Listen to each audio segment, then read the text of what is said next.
Hello everyone, welcome to दृष्टि judiciary. I am Nivedita राजे। आज हम मॉक से रिलेटेड कुछ बहुत इंपॉर्टेंट स्ट्रैटेजीज को डिस्कस करने वाले हैं इस सेशन में। लास्ट 80 डेज में एग्जाम से इतना नज़दीक कुछ एक्सरसाइजेज इनहेरेंट हो जाती हैं, मतलब बहुत ज़्यादा नेसेसरी हो जाती हैं। उन कुछ थोड़ी सी एक्सरसाइजेस को अगर आप ठीक से कर लेते हैं, रेगुलरली कर लेते हैं, तो आपकी प्रिपरेशन कितनी भी नई क्यों ना हो, मतलब आपने कितनी भी देर में क्यों ना प्रिपरेशन शुरू की हो, या आप बहुत पहले से कर रहे हैं लेकिन अब स्ट्रगल कर रहे हैं, कोई भी कैसी भी परेशानी आपको अपनी प्रिपरेशन के दौरान आ रही है, वो सॉल्व हो जाएगी just by keeping in mind these following things और the things that I am going to tell you in this session.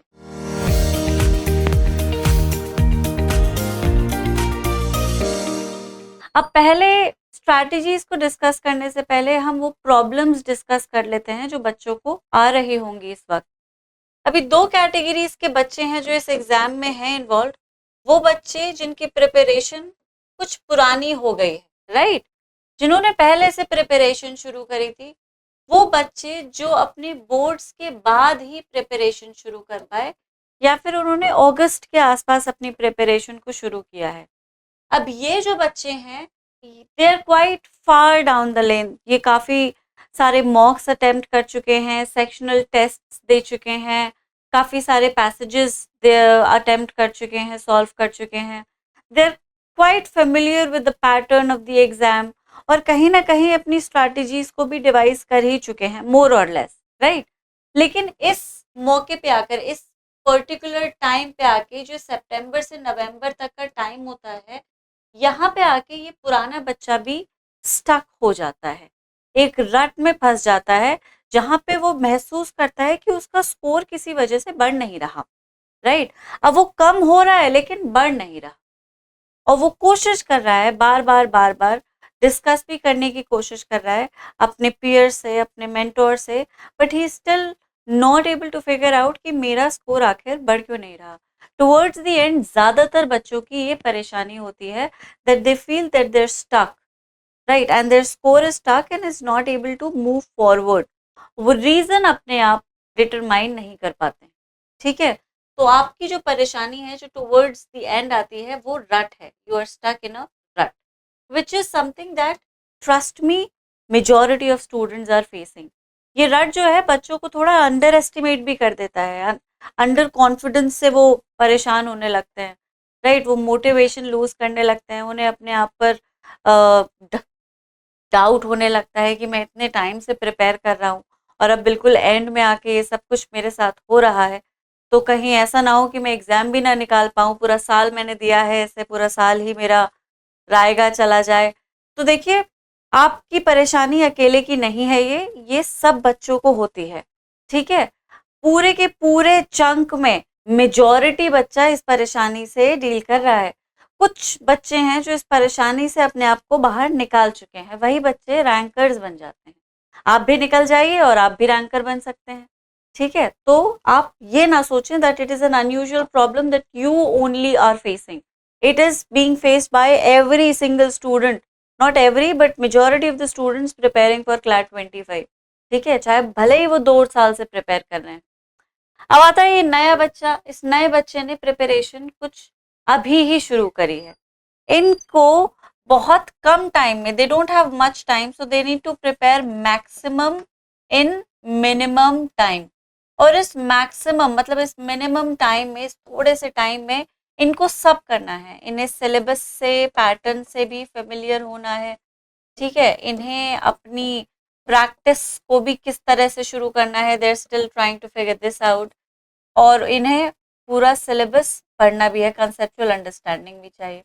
So the major problem that these students face is to achieve a balance between conceptual learning and the practice, ठीक है। जो generally जो बच्चे होते हैं वो पूरा का पूरा सितंबर पढ़ने में लगा देते हैं और भूल जाते हैं कि ये एग्जाम एप्टीट्यूड बेस्ड है, और जितना पढ़ना है मुझे उतनी प्रैक्टिस भी करनी है। यही बैलेंस बच्चे अचीव नहीं कर पाते, और फिर वही है, फिर वो ड्रॉप लेते हैं। उनको समझ आता है कि मेरे पास तैयारी के लिए वक्त कम था, अब मैं अगर पूरा साल देता हूँ तैयारी में तो अच्छा कर लूंगा।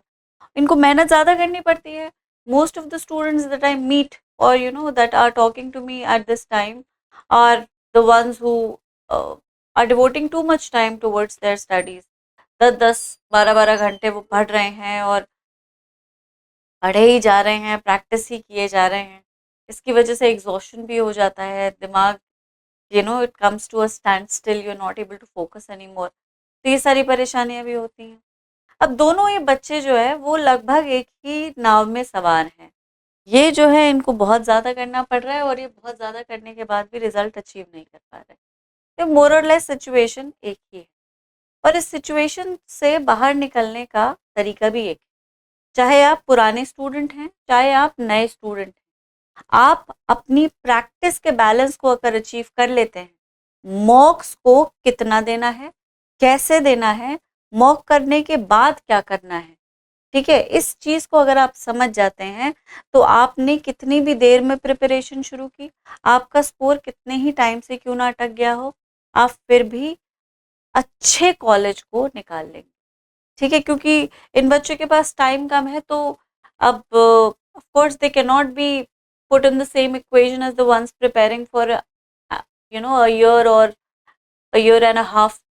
तो उस ऑब्वियसली सेम कैटेगरी में इन बच्चों को नहीं रखा जा सकता क्योंकि प्रिपरेशन देर से शुरू हुई है। लेकिन आप कॉलेज 100% निकाल लेंगे, इस चीज़ की मैं गारंटी आपको देती हूँ, राइट। तो कुछ ही चीज़ें हैं जो आपको करनी है और उनमें से कुछ एक है मॉक।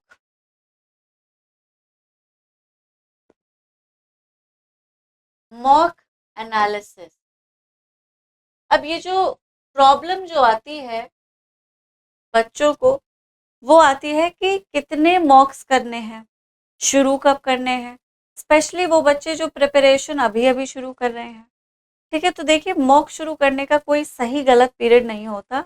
मेरे ख्याल में आपको मॉक शुरू अपनी तैयारी के साथ ही कर देना चाहिए ताकि आप प्रैक्टिस करना सीख जाएं। Again, this is an aptitude based exam. यहाँ पे थ्योरी पूछी नहीं जाती है, तो जब थ्योरी पूछी नहीं जाती है तो लर्न करने को कुछ है नहीं। आप जो भी समझेंगे सीखेंगे वो आप प्रैक्टिस के थ्रू ही सीखेंगे। तो आपको प्रैक्टिस, सोचने वाली बात है, शुरू से ही करनी पड़ेगी।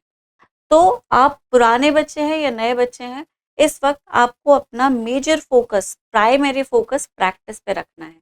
प्रैक्टिस से ही यू लर्न अ लॉट। ये मॉक्स जो है ये आपको सिर्फ प्रैक्टिस मोड में नहीं रखते हैं, ये आपको प्रिपरेशन मोड में रखते हैं, क्योंकि इसी मॉक से आप समझ पाते हैं कि मैं कितने पानी में हूँ, मुझे कितनी और प्रिपरेशन करनी है, मेरे पास इतना टाइम है, मैं कैसे कर सकता हूँ। इन्हीं मॉक्स के सॉल्व करने के बाद, इनको सॉल्व करने के बाद आप एक स्ट्रैटेजी को क्रिएट कर पाते हैं जो आपको मैक्सिमम स्कोर दिलवा पाएगी, है ना। प्रॉब्लम ये होती है कि बच्चे मॉक्स तो दे देते हैं लेकिन मॉक्स की जो आफ्टर मैथ है उसे कंप्लीटली इग्नोर कर देते हैं, and that is the biggest mistake that you can make when you are preparing for CLAT. ठीक है, like I said, I emphasise this in every session of mine, this is an aptitude based test. It does not test your knowledge, it tests your ability to become a good lawyer और a jurist. ये आपके aptitude, legal and logical both को test करता है। आप कितने ज्ञानी हैं, आपके ऊपर, आपके पास कितना ज्ञान है, इसको टेस्ट ही नहीं कर रहा है ये एग्जाम। ये बस इतना टेस्ट कर रहा है कि आपके पास वो स्किल्स जो कि एक लॉयर और एक जज के पास या उस हर व्यक्ति के पास होनी चाहिए जो लॉयर, लीगल फ्रेटर्निटी में, वो है कि नहीं। Concentration, focus, legal aptitude, logical thinking, critical thinking, basic English speaking skills, not speaking but basic understanding of English, grammatical knowledge, ये सारी बेसिक चीजें हैं आपके पास, एक अवेयरनेस है आपके पास। यही चीजें अगर आपके पास होती है, ये कुछ स्किल्स अगर आपके पास है, तो आप 100% क्लैट निकालेंगे, क्योंकि टेस्ट भी इसी चीज का है। ठीक है, बच्चे क्या करते हैं, मॉक्स दे दिए, एक के बाद मॉक दिए जा रहे हैं, रोज मॉक दिए जा रहे हैं। कितने मैं देखती हूँ, एक से एक टेस्ट सीरीज है जिसमें मॉक्स पे मॉक्स हैं, 100+ मॉक्स हैं, 80+ मॉक्स हैं, राइट। और बच्चा हर दिन मॉक दे रहा है, but is it really doing you any benefit? Is it really contributing to your preparation, adding value to your prep? Is it really doing it? Because if it is not, it is actually just a waste of time. You're wasting a mock, you're wasting your effort, you are wasting a lot of energy. एक mock solve करने में 2-2.5 घंटा लग जाता है, ठीक है। तो आपको सबसे पहले तो ये देखना है कि आप मॉक तो दें, लेकिन सही तरह से दें। क्या है सही तरीका? आप एक सिंपल से एग्जाम्पल से समझिए। आप पूरे साल मेहनत करते हैं, ठीक है, आपने क्लैट के लिए मेहनत की, कंसोर्शियम ने आपकी आंसर शीट्स को इवेल्युएट ही नहीं किया, ठीक है, आपका स्कोर ही नहीं पता आपको, you don't know what your score is, मतलब आपको कोई इवेल्युएशन नहीं है, कोई गलती, कोई परफॉर्मेंस एनालिसिस, कुछ भी नहीं है, कोई nothing, you know, you just solve it and you are done. अब पूरी साल की जो मेहनत थी उसका क्या फायदा निकला? अगर आपकी कॉपी चेक ही नहीं हुई तो आपने जो मेहनत की उससे आपको क्या मिला? मेहनत ही क्यों की आपने? उसी तरह से अगर आपने अपने मॉक को चेक नहीं किया, चेक का मतलब ये नहीं कितना सही कितना गलत, दैट इज नॉट चेकिंग, है ना। आप इतने बड़े आप हो गए हैं कि इसे इवैल्यूएशन सिर्फ यहाँ तक नहीं होता है, इसे आप समझ लें। तो अगर आपने अपने मॉक को इवैल्यूएट नहीं किया है, अपनी परफॉर्मेंस को एनालाइज नहीं किया है, तो आपने अपनी मेहनत और एक पूरे के पूरे मॉक को बर्बाद कर दिया है। मॉक का एनालिसिस आपकी प्रिपरेशन के लिए उतना ही ज़रूरी है जितना कि मॉक को अटेम्प्ट करना। समझे? ये दोनों बिल्कुल they're inherent parts of each other. If you attempt a mock without analyzing it afterwards, you have not done anything. आपने कुछ नहीं सीखा, आपने कुछ नहीं जाना। एनालाइज करना कंपलसरी। दूसरी प्रॉब्लम, बच्चे ओवर प्रिपरेशन में आ जाते हैं, ठीक है, मॉक पे मॉक, मॉक पे मॉक, या फिर कॉन्फिडेंस इतना डाउन हो जाता है उनका कि मॉक अटेम्प्ट ही नहीं करते। तो ये ओवर प्रिपरेशन और अंडर प्रिपरेशन का जो मसला है, ये भी बच्चों को बहुत ज़्यादा परेशान करता है। तो दूसरी जो ट्रिक है, जो दूसरी चीज़ है समझने वाली, वो ये है कि आपको सही नंबर में मॉक्स देने हैं। ना तो आपको अति करनी है, ना आपको कम करना है। You can not prepare so much that you get exhausted, you can not practice, I am sorry, आप इतनी प्रैक्टिस नहीं कर सकते, आप इतने मॉक्स नहीं सॉल्व कर सकते that you become exhausted at the end of your preparation, that you do not want to even look at another mock again. इतना नहीं करना, और इतना कम भी नहीं करना कि आप अंडर प्रिपेयर रहें। तो एक मॉक का एक सही बैलेंस, कितने मॉक्स देने हैं वो अचीव करना है, ताकि आपने enough just right number of मॉक्स भी दे दिए और आपको उन्हें एनालाइज करने का टाइम भी मिल गया। आप ना तो एग्जॉस्ट हुए, ना आप अंडर प्रिपेयर्ड हुए। That is a balance that you need to achieve, ठीक है। दूसरा, एग्जाम से कुछ सही टाइम पहले आपको मॉक्स प्रैक्टिस करना रोक देना चाहिए, क्योंकि देखिए मॉक्स जो होते हैं वो कंसोर्शियम नहीं बनाता है, वो इंस्टीट्यूट से और ये इंडिविजुअल से आते हैं, जो ऑथर्स ने बनाए हैं, इंस्टीट्यूट्स ने बनाए हैं। वो मॉक्स बहुत वैरिड हो सकते हैं, उनमें लेटेस्ट जीके हो सकती है जिसे आपको पढ़ने की ज़रूरत नहीं, उनमें एक्सेसिवली हार्ड पैसेज हो सकते हैं जिससे आपका स्कोर कम हो जाएगा। आप इतने डेलिकेट टाइम पे किसी भी तरह की न्यू इन्फॉर्मेशन को अपने दिमाग में नहीं रख पाएंगे, और अगर वो आ जाती है, if you come across anything new, it will only create a panic कि अरे ये तो मैंने पढ़ा ही नहीं। इसलिए सबसे सही तरीका होता है that towards the end of your preparation, which is somewhere after November 15th, you only focus on what you have done, ठीक है। तो अगर आप चाहते हैं तो आप अपने पुराने मॉक्स को रिविजिट कर सकते हैं, उन्हीं को आप वापस से प्रैक्टिस कर सकते हैं, कोई बुराई नहीं है, राइट। और वो आपको लगेगा कि अरे मुझे आंसर तो याद ही हो गया होगा, तो ऐसा नहीं होता, ये पैसेज वाले क्वेश्चन है, आंसर याद नहीं होता। If you do a mock that you did a month before, it is very unlikely that you remember the answer, ठीक है, बहुत मुश्किल है, क्योंकि ये अगेन एप्टीट्यूड, लॉजिकल डेरिवेशन वाले क्वेश्चन होते हैं, आंसर याद रखना मुश्किल हो जाता है। रट नहीं रहे ना आप, सॉल्व कर रहे हैं, पैसेज पढ़ रहे हैं फिर सॉल्व कर रहे हैं, तो रटना बहुत मुश्किल है। तो आप उन मॉक्स को रिविजिट कर सकते हैं, जीके को लगातार रिवाइज करते रहिए, लगातार जीके रिवाइज करते रहिए, हर दिन अपने नोट्स को रिवाइज करिए, हर दिन कुछ भी नया नहीं उठाना। लास्ट 15 डेज की जीके एनीवे मैटर भी नहीं करती है, आपका एग्जाम से 20-25 दिन पहले पेपर प्रिपेयर हो चुका होता है, तो लास्ट की जीके आपके सिलेबस के लिए इंपॉर्टेंट है ही नहीं। आप अपनी रीडिंग को प्रैक्टिस करने के लिए न्यूज़पेपर या कोई किताब पढ़ सकते हैं जो आपको थोड़ा लाइट रखे, लेकिन आपको नई इंफॉर्मेशन गैदर नहीं करनी है, कुछ भी नया नहीं करना है। इसीलिए आप अपनी मॉक की प्रैक्टिस को, मेरा सजेशन है ये, और ये काम करता हुआ सजेशन है, क्योंकि मैंने क्लैट दिया भी है और क्वालिफाई भी किया, not once twice, both UG and PG. ठीक है, तो ये ट्रिक अगर मेरे लिए काम कर गई तो आपके लिए भी 100% करेगी। This is a tried and tested method. और ये बहुत सारे टॉपर्स बच्चे जो मेरे कांटेक्ट में रहे, जो प्रिपरेशन में मेरी टॉपर बने, उनकी भी ये एक स्ट्रैटेजी थी कि उन्होंने अपने आप को ओवर बर्डन नहीं किया। एक सही टाइम पे उन्होंने अपनी मॉक की प्रैक्टिस रोक दी, प्रिपरेशन नहीं, मॉक की प्रैक्टिस रोक। उस बीच आप सिंगल पैसेजेस को सॉल्व कर सकते हैं अपनी बुक से या वो मटेरियल जो आपके पास है। ठीक है, 1-2 passages may be from different sections but not a full length mock.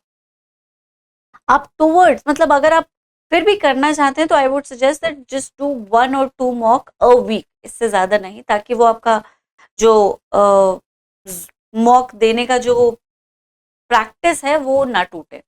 से 15 दिन में you don't become out of touch.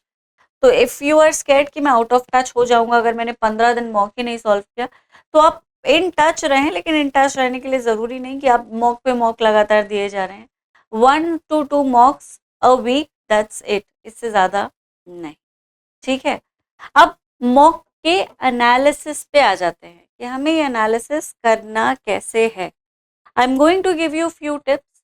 ये फ्यू टिप्स आपके सबसे इम्पोर्टेंट वेपन, ये आपके प्रिपरेशन का ब्रह्मास्त्र है। अगर आप इन्हें सही तरह से यूज करते हैं तो आप यकीन माने, मैं आपको लिख के दे सकती हूँ, एग्जाम आपका क्वालिफाई होगा, कॉलेज आपको 100% मिलेगा, और वही कॉलेज मिलेगा जो आपकी प्रिपरेशन के अकॉर्डिंग आपको मिलना चाहिए। ठीक है, कोई कुछ भी क्लस्टर कंपटीशन रिजर्वेशन आपकी सक्सेस को रोक नहीं सकता। बस इन कुछ 4-5 चीजों का ध्यान रखें। तो सबसे पहले तो है एनालिसिस ऑफ रॉन्ग क्वेश्चन। अब यहाँ पे 3 सेक्शंस की इकट्ठा बात कर लेते हैं, इंग्लिश और reasoning of both kinds, legal and logical. ठीक है, इंग्लिश में भी रीजनिंग के क्वेश्चंस होते ही हैं। तो 3 सेक्शंस की हम बात कर रहे हैं, English, legal reasoning and logical reasoning. अब क्या होता है कि जब आप क्वेश्चंस को गलत अटेम्प्ट करते हैं तो आप बस ये देखते हैं कि मेरा कौन सा सवाल गलत हो गया, that's it, that's all you do, but that is not what your analysis is limited to. You need to dive deeper. आपको ये देखना है कि आपका सवाल सही नहीं था, क्यों नहीं था, और बाकी के जो 2 ऑप्शंस आप गलत थे वो भी गलत क्यों थे। Basically you need to figure out कि वो किस तरह से 3 ऑप्शन एलिमिनेट हुए हैं कि चौथा ऑप्शन सही हुआ। Right, you need to analyze and scan all 4 options in order to understand what exactly was that eliminated the other 3 options so as to arrive at a correct option. आप वहां तक क्यों नहीं पहुंचे? क्योंकि आपने सही एलिमिनेशन नहीं किया। तो वो कौन सा एलिमिनेशन था जो आपने नहीं किया, जिनकी वजह से बाकी तीनों गलत हो गए और एक सही हो गया? ये होता है सही तरीका एनालाइज करने का, और आपको ये छोटा सा अपने क्वेश्चन के सामने लिखना ही होता है। ठीक है, चाहे तो आप एक डायरी बना लें, उस डायरी में आप मॉक का नंबर लिखें, मॉक 1, और सेक्शन वाइज अपनी मिस्टेक्स को पॉइंट आउट करें। अगर आपने क्वेश्चन 1 किया है तो आपने क्वेश्चन 1 कैसे, क्यों गलत कर दिया। जनरली बच्चे एलिमिनेशन 2 वजह से गलत कर देते हैं। या तो उन्होंने पैसेज को पढ़ते वक्त उतना फोकस नहीं किया पैसेज पे, उसके hidden message पे, they did not read between the lines, they did not really understand the tone of the author, या फिर उन्होंने जल्दीबाजी में क्वेश्चन सॉल्व किया। ठीक है, अब ये दोनों चीजें आपको खुद ही समझनी पड़ेंगी कि आपने किस वजह से उन तीनों गलत ऑप्शन में से चूज किया है। This is something that you need to figure out on your own. ये मैं यहाँ बैठे बैठे नहीं बता सकती, लेकिन यही 2 रीजन है जिसकी वजह से आप गलत आंसर तक पहुंचते हैं। या तो फोकस की कमी होती है या फिर आप रश कर जाते हैं। रीजनिंग में कंसेप्ट्स आपको जल्दी सॉल्व करने में मदद करता है, ताकि आप पैसेज पढ़ने में बहुत टाइम ना लगाएं, वो आपके पास है भी नहीं, you don't have that much time. So the fact that we teach you beforehand English, grammar, legal concepts etc. is only to assist your reading, ताकि आप जल्दी से पैसेज को पढ़ के जल्दी से समझ जाएं। आपका आप उस नॉलेज को यूज करके क्वेश्चन नहीं सॉल्व कर सकते, आपको यूज पैसेज ही करना पड़ेगा। ठीक है, तो पैसेज को पढ़ के अगर आपने पढ़ के भी गलत आंसर निकाल लिया है तो मतलब या तो आपने पैसेज ठीक से नहीं पढ़ा है या फिर आपने क्वेश्चन सॉल्व करने में जल्दीबाजी कर दी। दोनों में से क्या कमी है, जरूर समझा, मतलब खुद को try to determine it on your own and write it down कि मैंने क्वेश्चन 1 में गलती इसलिए की क्योंकि मैं जल्दीबाजी में, या मैंने पैसेज की इस टोन को इग्नोर कर दिया, या मैंने इस लाइन को इग्नोर कर दिया, या फिर एक पर्टिकुलर वर्ड है जिसको एलिमिनेट मैंने नहीं किया, और अगर मैं इसे एलिमिनेट कर देता तो ये मेरा आंसर नहीं होता, सही आंसर जो है वही मेरा आंसर होता। That is an exercise that you need to do in these 3 sections, English, logical and legal. अब आपको लगेगा मैम ये तो बहुत टीडियस है, इतना टाइम कहाँ मिलता है, इसलिए बैलेंस ऑफ प्रैक्टिस, इसीलिए ओवर मॉक्स नहीं देने हैं। जब आप सही क्वांटिटी में मॉक्स देते हैं तो आपकी प्रिपरेशन बिल्कुल सही होती है, आपको एनालिसिस का भी टाइम मिल जाता है, आप थकते भी नहीं हैं, अंडर प्रिपेयर्ड भी नहीं रहते, इसलिए you do not have to over practice like I said in the beginning itself. दूसरी उस पे आ जाते हैं, क्यूटी, क्वांटिटेटिव टेक्निक। अब यहाँ पे तुक्का नहीं लगता, आपको हर क्वेश्चन को सॉल्व करना पड़ता है। ठीक है, तो जो जो क्वेश्चन आपके गलत हुए हैं you need to write them down. आपको वो टॉपिक, उस सेट में कौन कौन से टॉपिक आपके गलत हो गए वो आपको लिखने हैं कि ये टॉपिक मेरा गलत हो गया। वो टॉपिक आपका गलत क्यों हुआ, क्योंकि वो आपको आता नहीं था, lack of understanding, conceptual clarification, या फिर आपने कोई सिली मिस्टेक कर दी सॉल्व के दौरान, सॉल्व करने के दौरान कोई जीरो भूल गए, कोई कैलकुलेशन में मिस्टेक कर दी। Both these mistakes, both of these kinds of mistakes need to be written down in front of the question जो आपने गलत किया। ठीक है, उसके बाद आप इन सारी मिस्टेक्स को हाईलाइट करने के बाद उन सारे गलत क्वेश्चंस को वापस से सॉल्व करेंगे। राइट, आपने कितनी भी छोटी और कितनी भी बड़ी गलती क्यों ना की हो, आपको उन क्वेश्चंस को फिर से सॉल्व करना है, and this time you would make sure कि आप वो गलती दोहराए नहीं और वो क्वेश्चन सही से सॉल्व हो। ये आपका पहला पहला स्टेप है। दूसरा step, before you jump to another mock, make sure that you practice the same kind of topics from another set. दूसरे मॉक तक जाने से पहले आपको वही टॉपिक्स जो आपने गलत किए थे अपने सेट में, उन्हीं टॉपिक्स को आपको वापस से प्रैक्टिस करना है, ये इंश्योर करने के लिए कि वो गलती मैंने वाकई सुधार ली, वो सिली मिस्टेक्स या कंसेप्चुअल लैक की वजह से जो मैं गलती कर रहा था वो अब मैं नेक्स्ट सेट में नहीं कर रहा। और आप तब तक वो सेट रिपीट करते रहेंगे या तब तक उन टॉपिक्स को प्रैक्टिस करते रहेंगे जब तक आपके सारे क्वेश्चंस उन सेट में सही नहीं होते। और ये कंसेप्चुअल क्लैरिफिकेशन और ये जो मिसकैलकुलेशन, जितनी भी जो भी परेशानी है, ये आप ओवरकम नहीं कर लेते तब तक आप दूसरे मॉक तक नहीं जाएंगे। ये सेम सिंगल डे एक्सरसाइज है। आपको लग रहा होगा मैम इसमें तो हफ्तों लग जाएंगे, नहीं। मॉक जिस दिन होता है बाकी पूरे दिन उसका एनालिसिस होता है, ये एक ही दिन का काम है। जिस दिन आप मॉक करेंगे उस दिन आप एनालिसिस करेंगे। अगर आपको लग रहा है मैम उस दिन फिर मैं पढ़ूंगा क्या, अब वो पढ़ाई ही है बच्चे, you are preparing only, you are not wasting your time. जिस दिन मॉक है उसी दिन पूरा दिन बाकी का एनालिसिस पे आप सब, जब तक सारी अपनी कमियों को उसी मॉक में दूर नहीं कर लेते, आइडेंटिफाई नहीं कर लेते, तब तक आप नेक्स्ट मॉक की तरफ नहीं जाएंगे। ठीक है, ये हो गया क्यूटी जो आपको करना ही करना है। तीसरा हम आ जाते हैं जीके। देखो जीके एक absolute black and white section है, इधर यू नो एन आंसर और you don't know an answer, आता है या फिर नहीं आता है। ठीक है, तो अगर आता है तो बहुत अच्छी बात है, लेकिन अगर नहीं आता है तो वो क्यों नहीं आता है, क्या आपके पास इंफॉर्मेशन गलत थी या आपके पास इंफॉर्मेशन थी ही नहीं। दोनों ही सूरतों में आपके पास जो नोट्स है उनमें आपको ऐड करना है। अगर इंफॉर्मेशन गलत होने की वजह से वो क्वेश्चन गलत हुआ तो उसे इमीडिएटली अपने नोट्स में रेक्टिफाई कर लीजिए। अगर इंफॉर्मेशन ना होने की वजह से क्वेश्चन गलत हुआ तो उस इंफॉर्मेशन को इमीडिएटली अपने नोट्स में ऐड कर लीजिए। इससे आपके नोट्स जो है वो कंप्रिहेंसिव होते चले जाएंगे। जीके की तैयारी इसी तरह से होती है, बैकलॉग भी इसी तरह से रिमूव किया जाता है। ठीक है, अब फाइनल और सबसे इंपॉर्टेंट ट्रिक और टिप मेरी तरफ से, सही क्वेश्चंस को भी एनालाइज करना है। एनालाइज करेक्ट क्वेश्चंस आल्सो, इस ये होता है कंप्लीट एनालिसिस। अगर आपको लग रहा है कि गलत क्वेश्चंस को एनालाइज करके गलती पकड़ ली और आगे बढ़ गए और अब गलतियां नहीं होंगी, तो ये इनकम्प्लीट एनालिसिस है। ठीक है, ये सब अगर आपके आंसर शीट में सही मार्क्स, सही क्वेश्चन पे मार्क्स ना दिए जाएं और सिर्फ गलती गलती आपको बता दी जाए, तो वो भी प्रॉपर इवैल्यूएशन नहीं होगा ना। इसी तरह से अगर आप अपने सही क्वेश्चंस को भी एनालाइज नहीं करते हैं तो एनालिसिस इनकम्प्लीट रह जाता है। कैसे करेंगे? बहुत आसान है।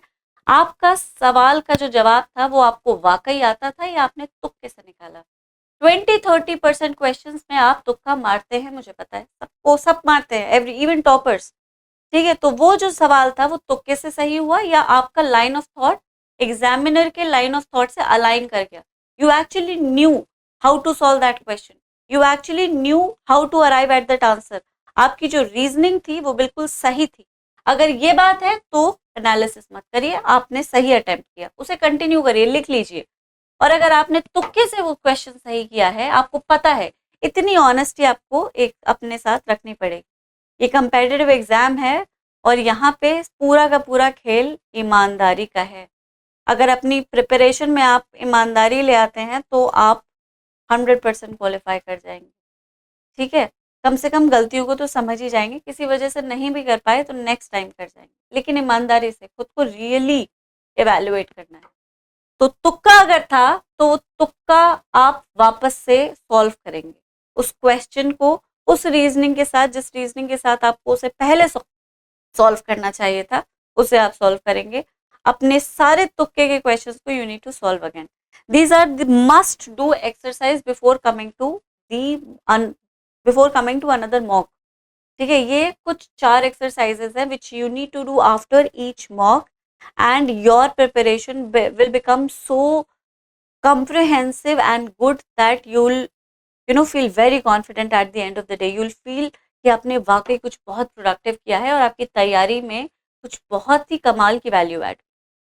ठीक है, अब यहाँ पे दृष्टि आपकी हेल्प कैसे करेगा? ये बहुत टीडियस एक्सरसाइज है and we wish to help you. ठीक है, तो हम कंट्रीब्यूट करेंगे आपकी प्रिपरेशन में, आपके लिए एक कोर्स शुरू कर। So we have decided to start a crash course or a marathon course, जो भी आप कहना चाहें। ठीक है, it's a marathon course। अब इस मैराथन कोर्स में आपको एक टेस्ट सीरीज दी जाएगी। इस टेस्ट सीरीज में आपको इतने ही मॉक्स दिए जाएंगे जितने आपके लिए जरूरी है। ये मैंने कुछ गलत ही तरह से लिख दिया है, समझ नहीं आ रहा है। I'll write it again। Marathon. ठीक है, so this is your last minute preparation, जहाँ पे आपको उतने मार्क्स दिए जाएंगे जो आपके लिए जरूरी हैं, right? And like I said, nothing over preparing, nothing under preparing. So you will be given a set of 20 very well prepared, दृष्टि प्रिपेयर्ड मॉक्स जो आपके एग्जाम से बिल्कुल सिमिलर होंगे। उन मॉक्स को आप एनालाइज करेंगे और इस एनालिसिस में भी हम आपकी हेल्प करेंगे। कोर्स जो है वो 23 सितंबर से शुरू होगा। मैं पहले कोर्स की कुछ डिटेल्स दे देती हूँ। ठीक है, 23 सितंबर से ये कोर्स शुरू होगा। इसकी वैलिडिटी 6 मंथ्स की है, लेकिन मॉक्स आपके 15 नवंबर तक आप इन्हें सॉल्व कर सकते हैं। 15 नवंबर तक आपके पास ये मॉक्स रहेंगे और ये टाइम बिल्कुल सही टाइम है। इसके बाद आपको मॉक सॉल्व आइडियली करने भी नहीं चाहिए। ठीक है, क्योंकि 3 दिसंबर को आपका पेपर है, तो इससे ज़्यादा आपको सॉल्व करने भी नहीं है। जो प्राइस है वो 2499 है। This is the price. ये आपका कोर्स का माइन्यूट फीचर है। अब इस कोर्स में आपको एक क्लैरिटी मिलेगी। It would help you focus on the essential areas of your preparation that you might have overlooked। ठीक है, वो सारी परेशानियां जो बच्चों को, नए बच्चों को आ रही हैं, वो सारी परेशानियां जो पुराने बच्चों को आ रही हैं, वो सारी की सारी परेशानी इस अकेले मैराथन सीरीज में सॉल्व कर दी जाएंगी। कैसे? पहले तो this series is not just giving you a set of test, it is giving you a lot of other things. और उनमें से एक है एनालिसिस। वही एनालिसिस जो मैं आपको सिखा रही हूँ, ये एनालिसिस दृष्टि आपको करके देगा। You would be given a proper performance report card जिसमें आपकी मिस्टेक्स और वीकनेसेस को आइडेंटिफाई किया जाएगा और आपको टिप्स और स्ट्रैटेजीज दी जाएंगी जिनसे आप उन्हें ओवरकम कर सकते हैं। ठीक है, the purpose of these mocks is to ensure कि आप pattern, syllabus, length of passages, सबसे बहुत अच्छे से फेमिलियर हो जाए। दूसरा, कई बार ऐसा होता है कि मॉक एनालिसिस में भी बच्चा थोड़ा कंफ्यूज हो जाता है और समझ नहीं पाता है कि यहाँ से आगे कैसे बढ़ूं, इसको कैसे एनालाइज करूं, वो अपनी गलती नहीं पकड़ पाता। यहाँ पे आपकी हेल्प करने के लिए आएंगे हम, the we faculties, us faculties, all the faculties, CLAT की जो दृष्टि फैकल्टीज हैं, वो आपको इस परेशानी से बाहर निकालने में मदद करेंगी। तो लीगल से अगर कोई परेशानी है आपको, आप एलिमिनेशन करने के बाद भी आपको लग रहा है कि आपका ही आंसर सही है और जो सही आंसर दे रखा है वो सही नहीं है, आप सही आंसर किस तरह से सही है उस तक पहुंच ही नहीं पा रहे, आप एनालाइज कर नहीं पा रहे, तो आप इसे हमसे पूछ के समझेंगे कि सही सही क्यों था, गलत गलत कैसे। We'll help you. ठीक है, तो you get to speak with the mentors, the expert faculties to help you come out of a a problem that you might be stuck at regarding the mocks that you have been taking. दूसरा, अगर आपको in general ही कोई doubt है अपनी preparation से related, आपको किसी भी तरह के सेक्शन या कोई भी तरह की किसी भी तरह की प्रॉब्लम आपको आ रही है अपनी प्रिपरेशन के दौरान, आप वो भी पूछ सकते हैं। We will not just help you to analyze mocks and to help understand how to solve the mocks, will also help you overall. ठीक है, तो और भी कोई कंसेप्चुअल क्लैरिटी की अगर आपको ज़रूरत है, किसी क्वेश्चन को आप बार बार करने पर भी गलत ही कर रहे हैं, तो आप हमसे बात कर सकते हैं, वील हेल्प यू। तो we'll have these doubt clearing sessions for this purpose only. अभी जो टेस्ट है ये ऑल्टरनेट डेज होगा, you would be given 3 test in a week. So Monday, Wednesday and Friday आपका टेस्ट कंडक्ट करवाया जाएगा।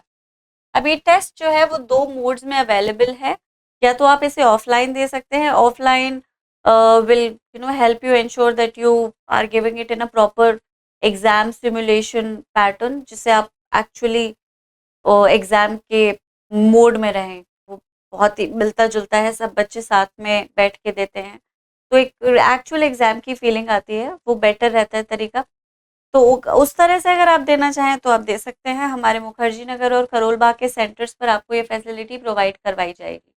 और अगर आप दूर रहते हैं, दिल्ली में नहीं रहते हैं, तो you can also subscribe to this series और enroll in to this program via an online structure. तो आप ऑनलाइन भी सीरीज में एनरोल कर सकते हैं, और आपको जो सारे के सारे टेस्ट हैं वो दृष्टि ऑनलाइन या दृष्टि लर्निंग ऐप पे मिल जाएंगे।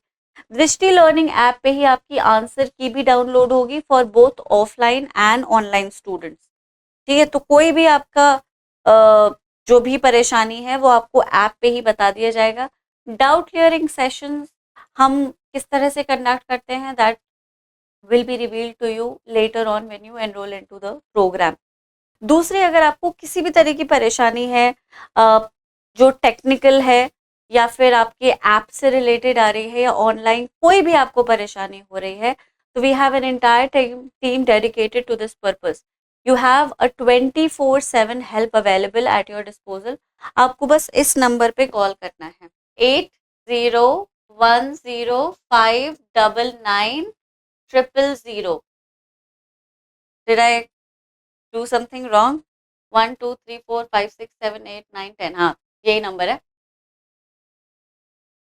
ठीक है, so this is the number where the technical staff is available to you for for any part of the day. 24/7 आपके लिए ये टीम अवेलेबल रहेगी। अगर आप अपनी किसी भी तरह की मतलब अपनी ऑनलाइन उसमें किसी भी तरह की प्रॉब्लम से फेस कर रहे हैं, और you can email us your problem at care@groupdrishti.in. I shall write this also, care@groupdrishti.in. ठीक है, इस पे आप हमें अपनी प्रॉब्लम या तो ईमेल कर सकते हैं या फिर आप हमें कॉल कर सकते हैं, कभी भी कर सकते हैं। तो ये फैसिलिटी सब बच्चों के लिए अवेलेबल है। We have a whole team dedicated to this purpose. और अगर आपको किसी भी तरह की और प्रॉब्लम चाहिए, आपके पास एक बैच कोऑर्डिनेशन टीम भी है जो आपकी मदद के लिए हर वक्त तैयार रहेगी। ठीक है, तो ये इस कोर्स से रिलेटेड कुछ बेसिक फीचर्स हैं। बाकी कोर्स किस डिवाइस पे चलेगा, उस डिवाइस की क्या रिक्वायरमेंट्स होनी चाहिए, एंड्रॉयड या iOS, whatever it is, what kind of how would you be able to access the tests, आप उनको किस तरह से एक्सेस कर सकते हैं, आप उन्हें किस तरह से अटेम्प्ट कर सकते हैं, क्या वो टाइम बार टेस्ट हैं या फिर आपको वो डाउनलोडेबल फॉर्म में मिलेंगे, ये सारी की सारी इन्फॉर्मेशन आपको हमारे दृष्टि लर्निंग ऐप पे मिल जाएगी, right? Every information will be available to you on the app itself, और you can call us on this number, right? So this is about the course. ये कोर्स आपकी उन सारी प्रॉब्लम्स को केटर करता है जो आपको तैयारी के दौरान आ सकती हैं। ये बहुत ही केयरफुली डिजाइन किया गया है आपकी प्रिपरेशन को सही बनाने के लिए, right? And it includes all the features that you require towards the end of your preparation. ये लास्ट 80 डेज बड़े क्रूशियल होते हैं प्रिपरेशन में, ठीक है? तो इन 80 डेज को आप एफिशिएंटली यूज कर सके ताकि अगर आप रट में फंसे हैं तो उससे बाहर आ जाए, या आप मैक्सिमम एफिशिएंसी अटेन कर सकें इन मिनिमम टाइम, ताकि आपको खुद ही सब कुछ ना करना पड़े, रिसोर्सेज इकट्ठे ना करने पड़े, टेस्ट इकट्ठे ना करने पड़े, ठीक है? तो सही मात्रा में सही number of test with proper performance analysis, with proper identification of weaknesses and strength, and with a proper strategy to move further is provided by this marathon course, right? So make sure that you enroll into it. Any other information you require, you can call on the number or just download our app and you'll find it. ठीक है, तो आज के लिए इतना ही। I sincerely hope कि आप इन strategies को जो मैंने आपको दी हैं उन्हें ध्यान में रखेंगे, आप इन्हें अपनी प्रिपरेशन में इनकॉर्पोरेट करेंगे, और आपको करना भी चाहिए अगर आप वाकई इस एग्जाम को निकालना चाहते हैं, ठीक है? तो चलें हम फिर मिलेंगे बहुत जल्द, तब तक सब अपना ख्याल रखिए। Thank you so much, bye bye.